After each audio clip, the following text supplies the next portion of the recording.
पटक गर्भ जाँच गर्नु है, कम्तीमा नि 4 पटक गर्भ जाँच गर्नु है, सन्तुलित खानाको सेवन गर्नु है, सन्तुलित खानाको सेवन गर्नु है।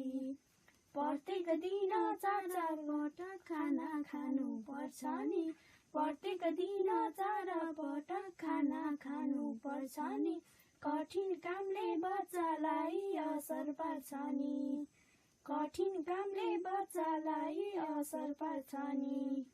आइरन चक्की दुधसँग दिनौ सेवन गर्नुहोस्, आइरन चक्की दुधसँग दिनौ सेवन गर्नुहोस्, बच्चा अनि आमा दुवै स्वस्थ बन्नुहोस्, बच्चा अनि आमा दुवै स्वस्थ बन्नुहोस्।